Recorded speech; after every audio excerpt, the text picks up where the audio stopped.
Hey, it's me from the future editing this video. So I was supposed to post this video 2 years ago around this time. And now that it's been another 2 years, I'm planning to record and post another one of these interviews with me now, reflecting on what are essentially the last 2 years of my time in college, and then a little bit, looking forward to what's to come. So I wanted to add this extra little disclaimer that even though this is being posted in 2025, it's reflective of everything that I was feeling and thinking in April of 2023. So with that, enjoy.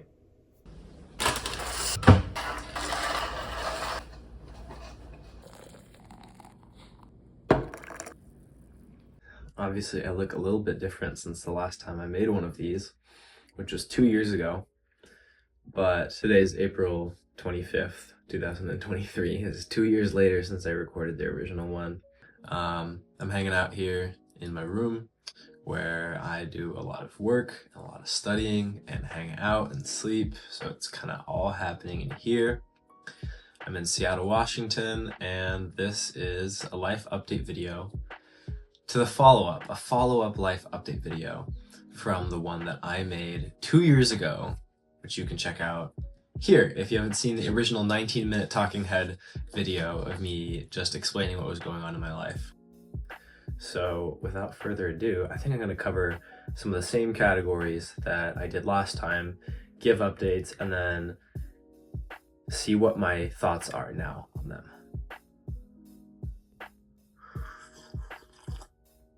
Today's coffee is from Starbucks. It is their pike roast, and I ground 25 grams of Starbucks pike roast with, I think, about 13 ounces of water. So a little bit on the dark side in terms of water to coffee ratio, but it's great. Normally these days I'm drinking a lot of Stumptown coffee, kind of alternate between a bag of light roast, a bag of dark roast, and then sometimes decaf if I'm feeling I want the taste of coffee later in the afternoon. But I won 3 bags of Starbucks coffee in a raffle, and so I couldn't help myself. Like I had to. I mean, it was all going to be worth like $45-50, and I got it for 15. So just make sure we're still recording. Okay, we're good. Okay, so let's talk about school. So since I made that video in April, I graduated high school, which feels like forever ago, class of 2021. And I started attending the UW. Like I mentioned in the last video, I did do the early fall start, except I accidentally enrolled in a graduate level math course. So the course was called Graphs, Dots, and Networks. And I was thinking, oh great, I get to push my boundaries, I'll get to work with graphs and show up. And it's something called graph theory. And that is the story about how my first class at UW was struggle bus of trying to catch up with all of the computer science and pure math majors who just understood these things, and they did well in the problem sets. I managed to scrape out a 3.0 in the class, which is passing, which I'm glad I passed.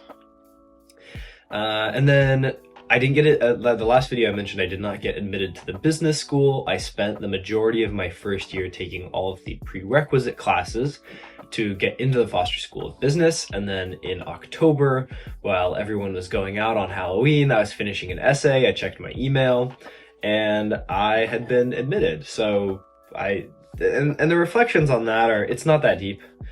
It's a name, and the effort that it took me to get to being enrolled in the foster school was proof to me, or should hopefully be proof to me, that I am capable of going out and doing hard things.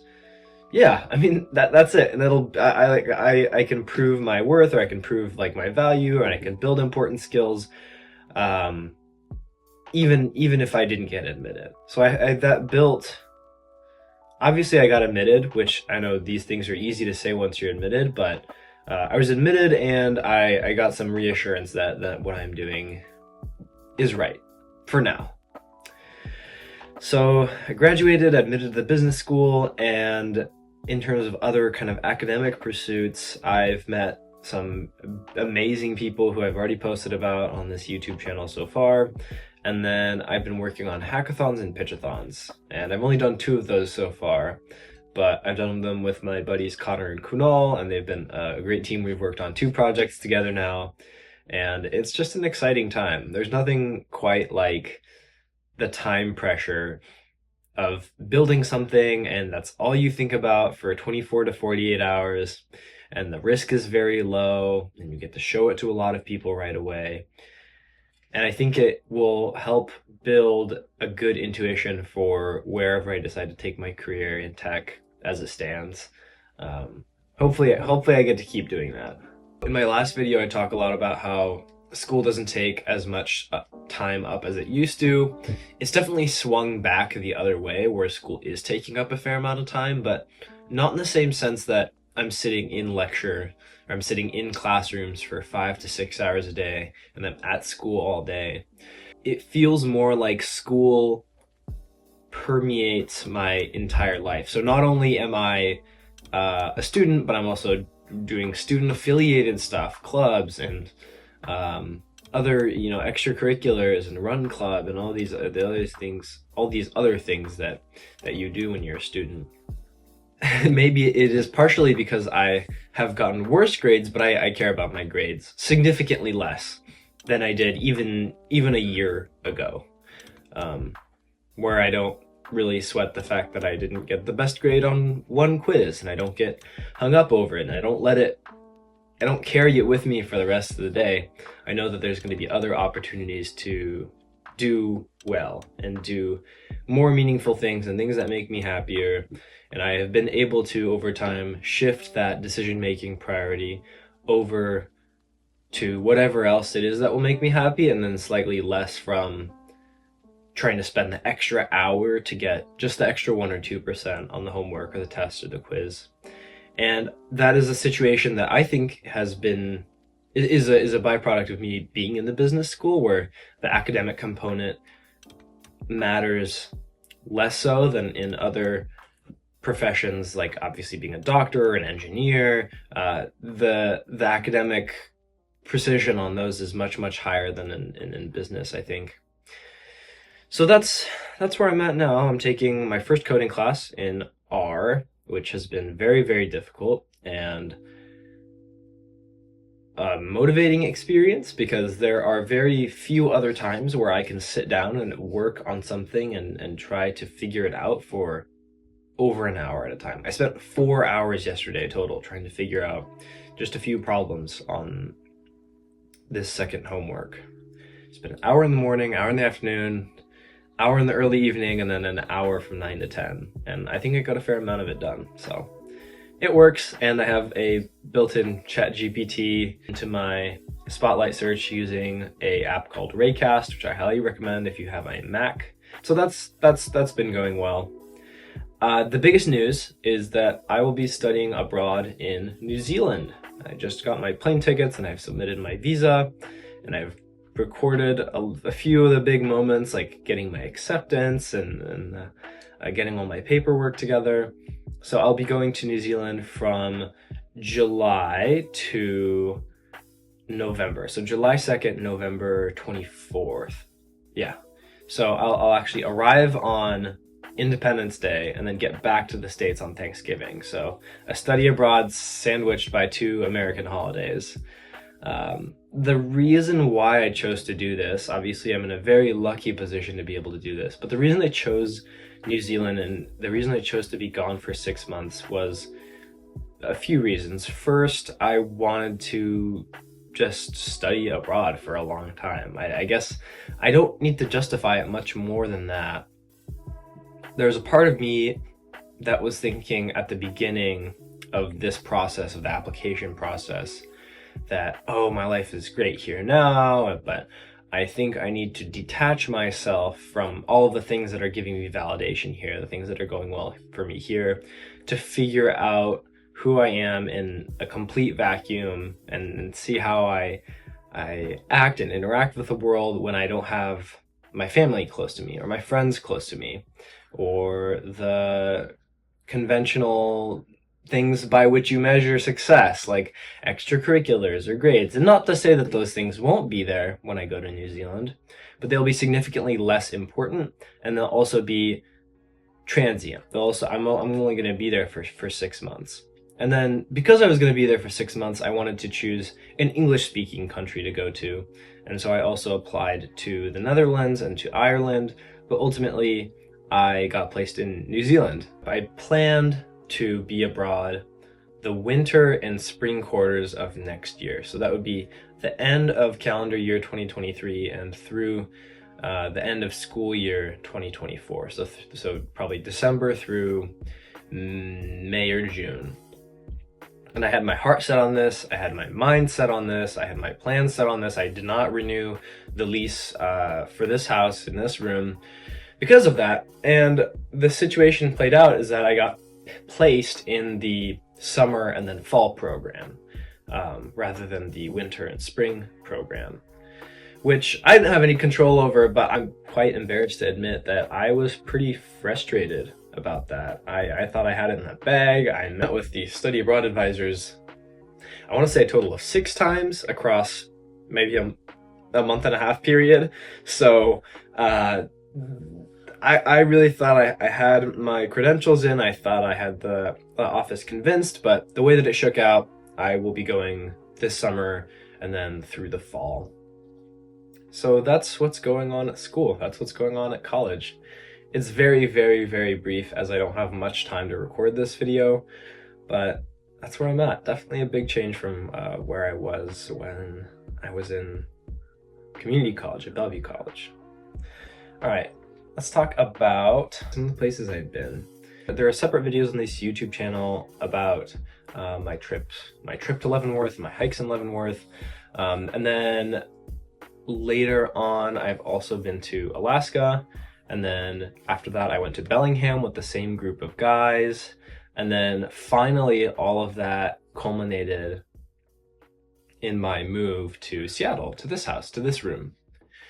And this was a house that I stumbled on by pretty much dumb luck, where there's a bunch of people in my dormitory hall who were getting a house together, and they had found this place and they wanted to sign the lease right away, and they're looking for 2 other people. And so I invited my buddy Jamie from high school, and we signed the lease together, and so far it's been great. Yeah, it's 8 people in this house, which might feel like a lot and sometimes is a lot, but it's nice to have something going on all the time. And there are usually people over, and it puts me in a position to be social that I wouldn't otherwise be in if I were just living alone, which has been nice.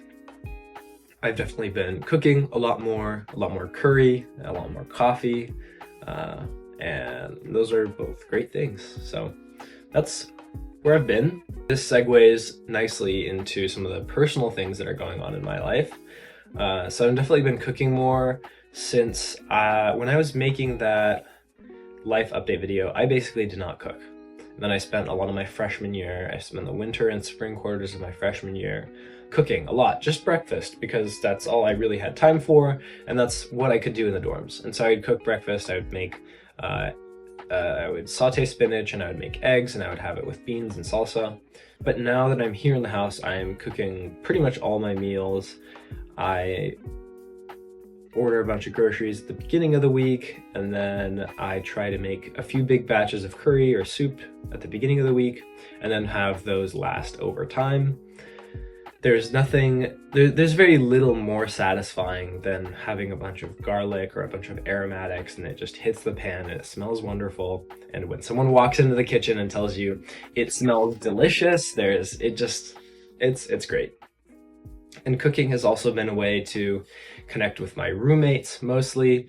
It's a very small kitchen, and so when you get 3 or 4 people in there at a time, it's chaos, but somehow we've all intuited each other's movements enough to where we'll just move around very smoothly, and there are very few collisions. I've only been involved in 1 collision, and that was luckily when no one was holding any hot dishes, so that's been okay. I have been dating significantly more, which obviously was impossible at the time of this last recording. It's been interesting to see what I end up liking in a person versus what I thought I would like, or what I thought my expectations would be for someone who I want to be with, or I want to go on dates with, or who I find myself attracted to.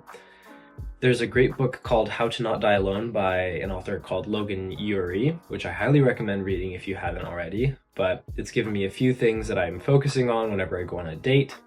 I will try to recap and debrief and ask myself, how does this person make me feel? Do they make me feel comfortable? Do they make me feel more energized? Do they make me feel tired? And then regardless of what that outcome is, I commit to going on second dates as often as I can, unless the first one goes terribly. And I'll put a book link to the description and a little thing where you could copy and paste and fill in the blank there. Cook more, date more, make my room cool is what I have written in my notes here. I've made my room, I think, very cool. It is in a state of not complete disarray, but it's in a state of disarray right now, so I won't show it here, but I will show some of the pictures of what it looks like right now and some of the things that I'm really, really proud of. It's the first time I've had my own room, and so I've just had a lot of fun laying it out, which I spent an embarrassing amount of time on. I put it all in Figma, and I made a 2-scale model of my room, and then I would move the furniture around to see what would fit where, and if I would have enough room to walk through, and all these other small and obnoxious details that are small and obnoxious, but I do really love. And then the last thing on the personal front is the business fraternity, which I've joined. I've joined Delta Sigma Pi, the professional business fraternity, Delta Sigma Pi. And I did it, and I rushed and was offered a bid around this time last year. And it was a very, very, very busy quarter. But ultimately, it's given me a wonderful community of people who I know I can rely on. And obviously, there are lots of other benefits that come with being in DSP, the professionalism, the mentorship, the good connections. But the bottom line is that it's a group of people who I know. I can walk into a classroom and probably see a few people who I know, who I've at least seen, some familiar faces. And I have made a few friends who I have met through DSP, but now are just my friends.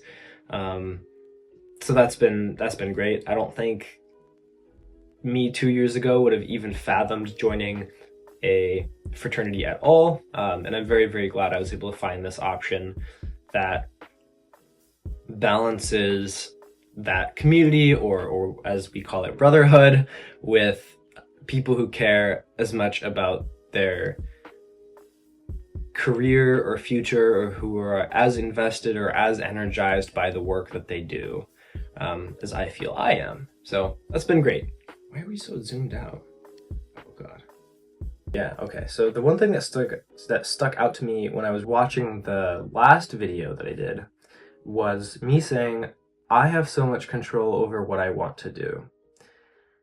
In retrospect, it wasn't the healthiest attitude to have. And at the time, it was fine, probably because I could do whatever I wanted to do. I had a lot of control. I was pretty independent. I helped out around the house, but otherwise I was working remotely and doing school and really managing my own life for the most part. But as soon as I got to college, that attitude obviously wasn't compatible with other people's schedules, and so I would sometimes get unnecessarily frustrated about people's availability or willingness or lack thereof to hang out, or my commitments, which I thought were so important, were not actually that important, and I most likely missed out on a lot of cool and interesting experiences and time with friends that I was sacrificing for the sake of productivity, or the one extra thing, whatever that one extra thing was at the time. So my mind has changed, as I mentioned earlier, and now I am making decisions that weight the special experience or time with friends a little bit more heavily than the extra hour of work, or the extra one job application or one internship application that I would do. So I'm glad that has changed a little bit. or quite a bit, actually. I'm glad that's changed quite a bit. The next thing I want to talk about is social media. I think at the time I had Instagram, I had Twitter, I had TikTok, I had Snapchat, LinkedIn, Pinterest, many platforms. And I have since quit Instagram. I've since left Twitter. I've quit TikTok. I still have Pinterest and I still have LinkedIn, which I get made fun of for being quite active on, but I am glad to have let those things go. I don't miss them. And it's actually not an inconvenience at all. Nobody asks, and people are glad when I don't have Snapchat sometimes. But I think it's interesting that people still ask, do you have a Snapchat? For me, I don't feel any inconvenience about not having these things, and I can just go and talk to people and ask, and they're catching up. And every once in a while I'll get a, oh, you don't have Instagram, oh, you haven't seen this. But then they show it to me and it's all okay, and it's not urgent, and nothing on those platforms is really urgent as urgent as it seems. And this thinking came a lot from Cal Newport's Digital Minimalism, which I also suggest you read if you get the chance. That's all. I quit 3 or 4 social media platforms, and I don't miss it. Let's talk about work. I'm still at Fiveable 2 years later, 2 years, 3 months now at Fiveable. Kind of mixed feelings about where my work is and where I stand with the company. The majority of it has been good. There's just been some times where the work hasn't been super clear, or I've probably had to self-direct where it wasn't necessarily the most appropriate time for me to be completely self-directed and be trying to figure things out completely on my own, and not in the constructive, I'm going to give you an assignment, figure it out sense, but in the completely unstructured, create work for yourself and we might approve it sense. I'm not going to say anything beyond that. Obviously, I've been very lucky to continue to be with Fiveable for the past 2 years. It's just, I don't think it's a problem that's unique to Fiveable or unique to that company. It's just a universal startup problem that sometimes there is a lot of ambiguity, and in fact there is always a lot of ambiguity surrounding it. And so it's been interesting to see how I handle that now and see if that's any good indication about whether I should stay with early stage startups or whether I should join a more established technology company, which I haven't had that experience, so I'd like to at some point. I've been promoted a few times, which has been amazing, and I've learned how to advocate for myself and feel confident in my ideas. And those are the 2 biggest things that Fiveable has given me: confidence in my professional life and the ability to advocate for myself in a way that aligns with an organization's goals. And I'm sure that will come to prove very valuable in whatever my future holds. So that's Fiveable, still there, still going strong. I still work from home, and I want to cover some of the things that I said in the last video. I really don't watch any more productivity content because I don't feel the need to. When I was recording that video, I was watching a lot of productivity content without really having much else outside of school and work to be productive at. There's no goal that I was really needing to clear my school schedule for, or really needing to clear my work schedule for. I was watching productivity videos so I could be more productive, so I could have more time, which I used to ultimately watch more productivity videos. So that tells you where my head was at 2 years ago.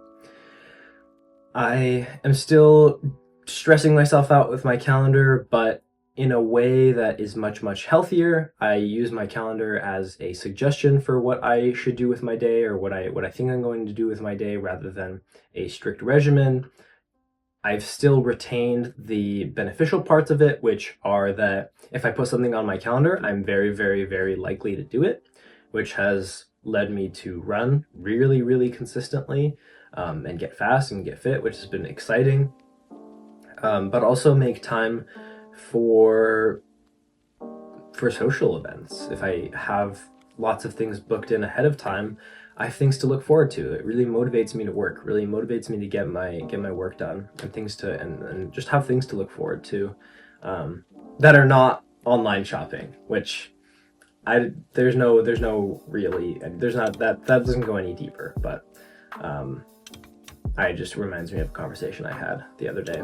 And then I've done a few pieces of freelance work, which is weird but cool that I'm being recognized and paid for working in Notion and moving boxes around on the screen, which I've always thought was weird, but really, really cool that I get to do. I am considering taking that and turning it into a small freelance consulting business. I think I'm going to call it Counting Up, with the idea that any forward progress, regardless of how large or small the increment is counting up. So you can count up by 0.0001, or you can count up by 1 billion, and it's still counting up. So I wanted to signify that any kind of increment of progress is still counting up. So yeah, but that's all with work. Let's talk a little bit about my health and my exercise. So Apple Watch, still got it, still worth it, still going strong. I monitor my sleep with it now, and so I really try and shoot for 7.5 to 8 hours a night, and I get that most nights, and I get a little notification when I do. So clearly the user interface designers at Apple know what they're doing. Running, my relationship has changed towards running. Running every day is hard and unsustainable, at least for me now, and how much I want to run. I have real reasons for running now, as opposed to just the social media validation that I got from posting my daily 1 mile run. And it's to stay in shape, and it's a lifelong sport, and it's an individual sport. You compete on an individual basis most of the time, but you can do it in a community, and there's a huge community. It's very international, and I just want to be active my whole life. And so it seemed like a great thing to just continue to do. And so I built a routine around it. Last year when I was living in the dorms, every day at 4:30, I would go on a run, and then I joined the UW Run Club, which has been great. And they give me an accountability mechanism and a community to run with 3 or 4 times a week when I can make it. And then on weekends, I go on long runs, which take me pretty much all around Seattle, which has been great. I'll put a map up of all of the places that I've run in Seattle so far, with the darker colors being where I've run more and the lighter colors being where I've run less. But it's still funny when I say I run 10 miles and I just come waltzing into the living room, and for some people 10 miles is just unfathomable, and that person was me. This like 10 miles, that's crazy. Like that was me maybe a year ago. When from the last video, I don't think I would have seen myself running 10 miles and then, I don't know, going about the rest of my day. So I'm proud of myself for all of that growth, and I'm excited to see where it takes me. Sleep. What I have written here is consistency is the only way out of deprivation. So I think I've been chronically sleep deprived for probably the past 3 years now, and that is not just the college sleep deprived, oh, I am so tired all the time, I need six cups of coffee a day to function. I've just been artificially shorting myself on my sleep to wake up early and hustle and grind. And I hope those words come off very sarcastically. But at the time I was doing them, I was very serious. I worked at Starbucks for a little bit, and I had to wake up early for that job at 4:30 in the morning. And then I came to college, and I was waking up at 6:30 so I could start my work by 8, or whatever the heck I was doing at the time. And the realization that I've had is that consistency is the only way to dig myself out of this hole. And I feel like it may just take me 3 more years to dig myself out of the hole if I sleep consistently at the same rate that I was not sleeping well for 8 hours a night, if that makes sense at all. It'll probably take me just as long to recover.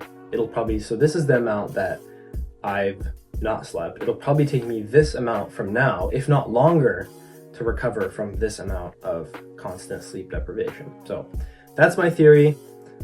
We'll see how it goes. That's not been a super big priority, but something I had in my notes here and something I wanted to mention. Wow, I've been talking for half an hour now, so I'll wrap it up with some apps and tools that I'm particularly excited about, like last time. So I still have the 13-inch MacBook Pro with a big scar in it from a paper clip that I put in the bottom of my backpack and didn't realize was there. I still use Notion, which I didn't for a little bit, but it's definitely made a resurgence for collaborative work and freelancing. I use Clay, which is a great personal CRM app, which builds intentionality in my relationships and reminds me of a few people a day who I have the option to reach out to or have the opportunity to reach out to.